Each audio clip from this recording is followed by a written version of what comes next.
Om Shanti. Good morning. आज सतगुरुवार 24/12/20। आज मीठे बाबा ने कहा, मीठे बच्चे, यह शरीर रूपी खिलौना आत्मा रूपी चैतन्य चाबी से चलता है। तुम अपने को आत्मा निश्चय करो तो निर्भय बन जाएंगे। आज का प्रश्न, आत्मा शरीर के साथ खेल खेलते खेलते नीचे आई है, इसलिए उसको कौन सा नाम देंगे?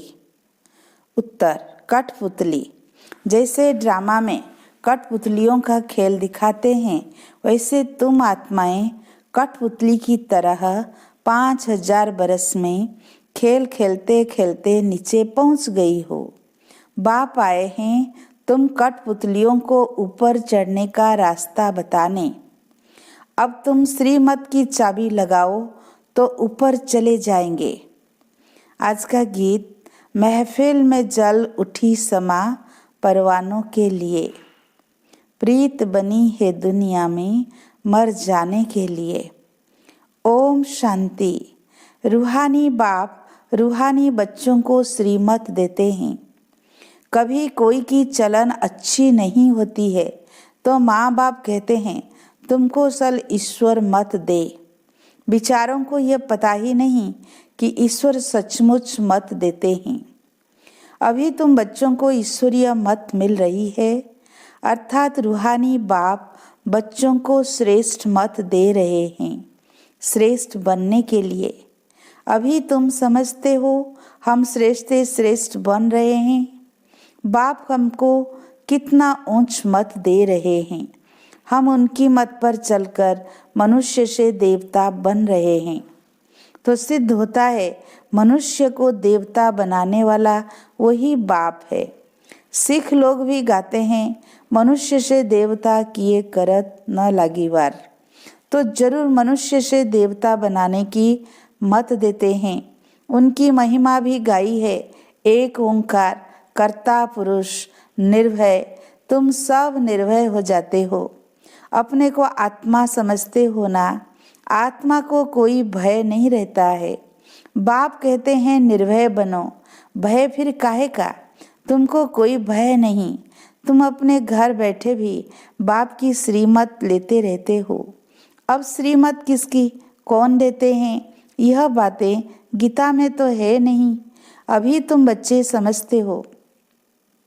बाप कहते हैं तुम पतित बन गए हो, अब पावन बनने के लिए मामेकम याद करो। यह पुरुषोत्तम बनने का मेला संगम एक पर ही होता है। बहुत आकर श्रीमत लेते हैं। इसको कहा जाता है ईश्वर के साथ बच्चों का मेला। ईश्वर भी निराकार है, बच्चे भी निराकार है, हम आत्मा है। यह पक्की पक्की आदत डालनी है। जैसे खिलौने को चाबी दी जाती है तो डांस करने लग पड़ते हैं, तो आत्मा भी इस शरीर रूपी खिलौने की चाबी है। आत्मा इनमें ना हो तो कुछ भी कर न सके। तुम हो चैतन्य खिलौने। खिलौने को चाबी नहीं दी जाए तो काम का नहीं रहेगा, खड़ा हो जाएगा। आत्मा भी चैतन्य चाबी है और ये अविनाशी अमर चाबी है। बाप समझाते हैं, मैं देखता ही हूँ आत्मा को, आत्मा सुनती है। यह पक्की आदत डालनी है। इस चाबी बिगर शरीर चल न सके। इनको भी चाबी अविनाशी मिली हुई है। 5000 बरस इसकी चाबी चलती है। चैतन्य चाबी होने कारण चक्र फिरता ही रहता है। यह है चैतन्य खिलौने। बाप भी चैतन्य आत्मा है। जब चाबी पूरी हो जाती है तो फिर बाप नए सिर युक्ति बताते हैं कि मुझे याद करो, तो फिर चाबी लग जाएगी। अर्थात आत्मा तमो प्रधान से सतो प्रधान बन जाएगी। जैसे मोटर से पेट्रोल खत्म होने पर फिर भरा जाता है ना, अभी तुम्हारी आत्मा समझती है हमारे में पेट्रोल कैसे भरेगा।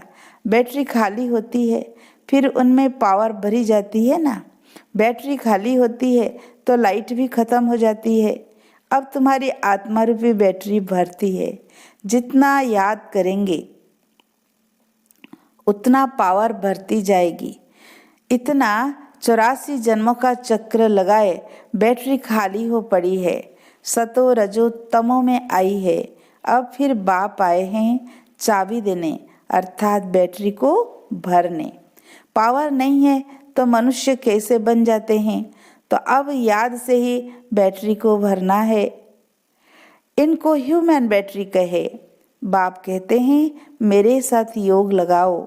यह ज्ञान एक ही बाप देते हैं, सद्गति दाता वह एक ही बाप है। अभी तुम्हारी बैटरी भारी भरती है जो फिर 84 जन्म पूरे पाठ बजाते हो। जैसे ड्रामा में कठपुतलियां नाचती है ना, तुम आत्माएं भी ऐसे कठपुतलियों मिसल हो। ऊपर से उतरते उतरते 5000 वर्ष में एकदम नीचे आ जाते हो। फिर बाप आकर ऊपर चढ़ाते हैं, ऐसे कठपुतलियों मिसल।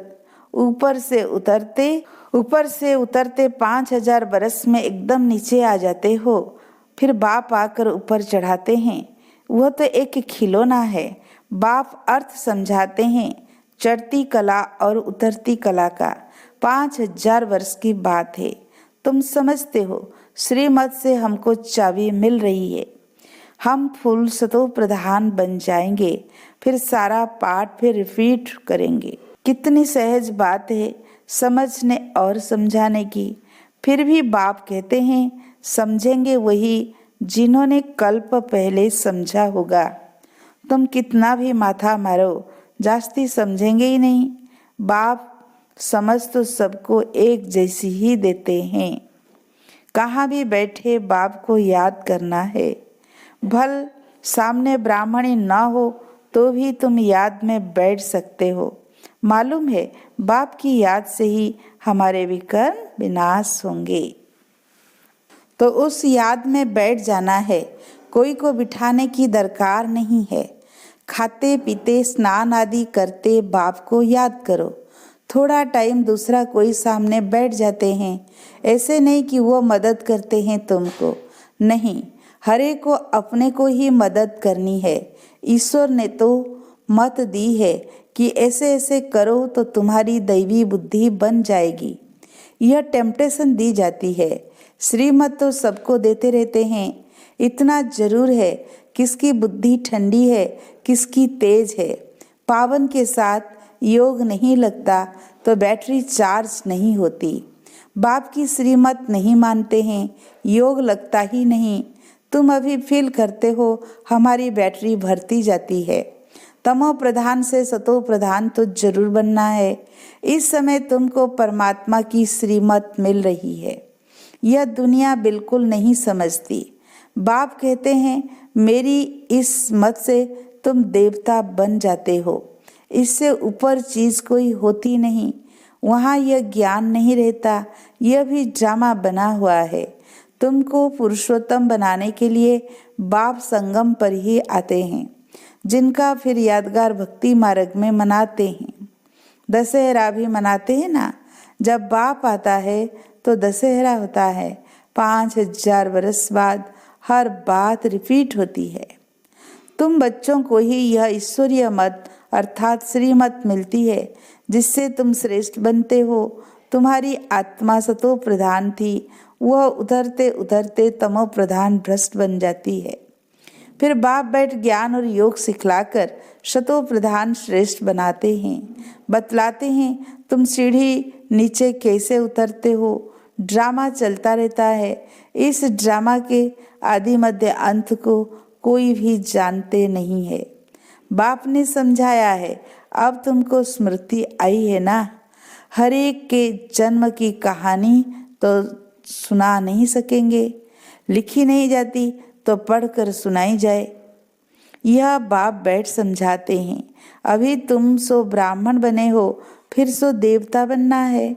बाबा ने समझाया है ब्राह्मण देवता क्षत्रिय तीनों धर्म में स्थापन करता हूँ।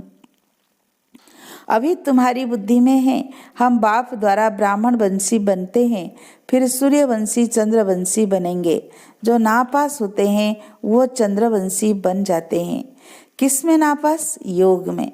ज्ञान तो बहुत सहज समझाया जाता है, कैसे तुम 84 का चक्र लगाते हो। मनुष्य तो 84 लाख कह देते हैं तो कितना दूर चले गए हैं। अभी तुमको मिलती है ईश्वरीय मत। ईश्वर तो आते ही है एक बार, तो उनकी मत भी एक ही बार मिलेगी। एक देवी देवता धर्म था, जरूर उन्हों को ईश्वरीय मत मिली थी। उसके आगे तो हुआ संगम युग।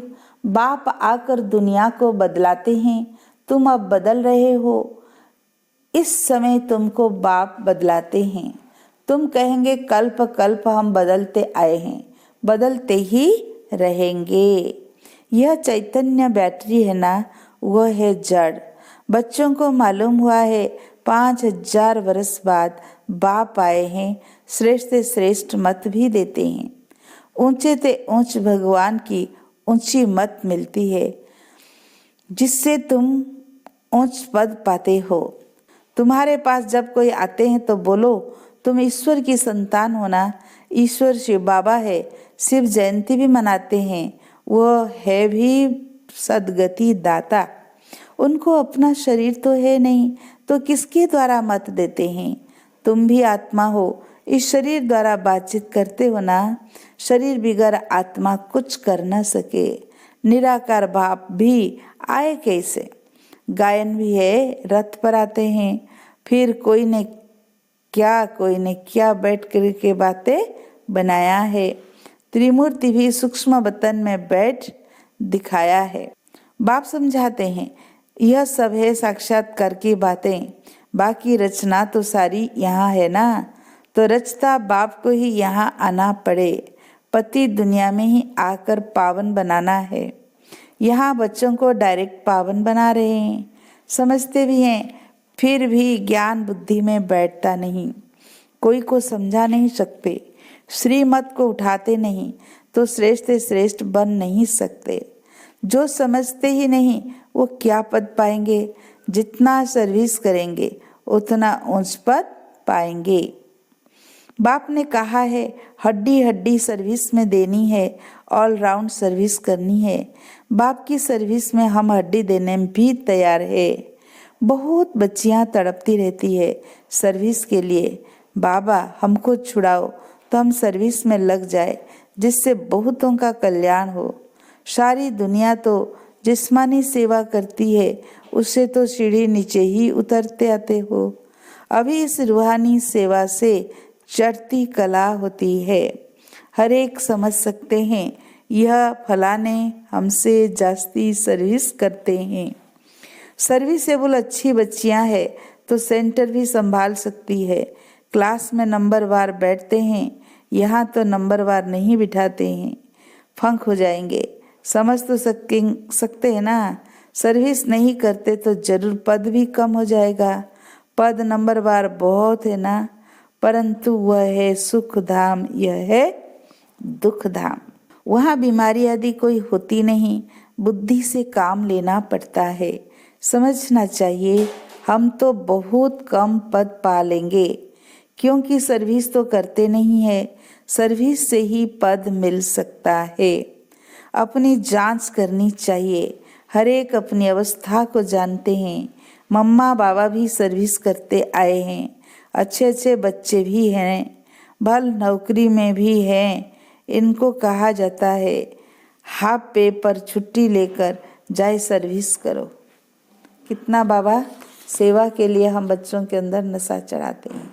जो बाबा के दिल पर सो ताउसी तख्त पर बैठते हैं, नंबरवार पुरुषार्थ अनुसार, ऐसे ही विजय माला में आ जाते हैं, अर्पण भी होते हैं, सर्विस भी करते हैं।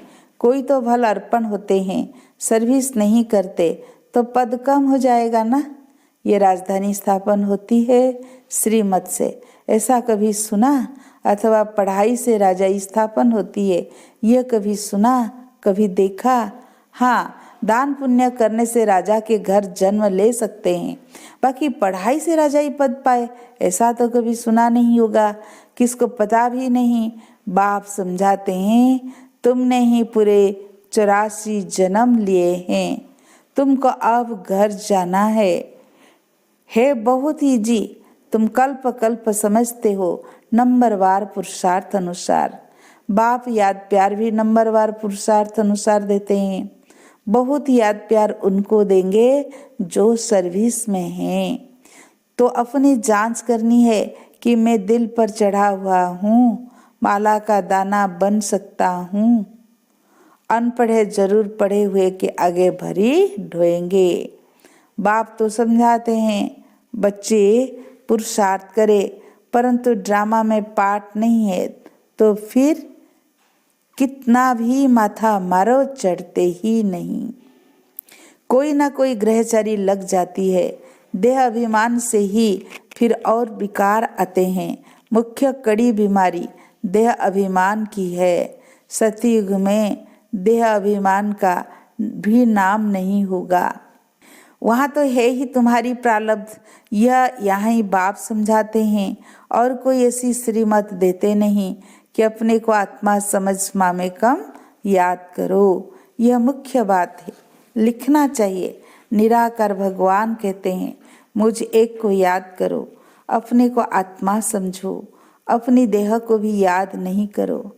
जैसे भक्ति में भी एक शिव की ही पूजा करते हो, अब ज्ञान भी सिर्फ मैं ही देता हूँ, बाकी सब है भक्ति।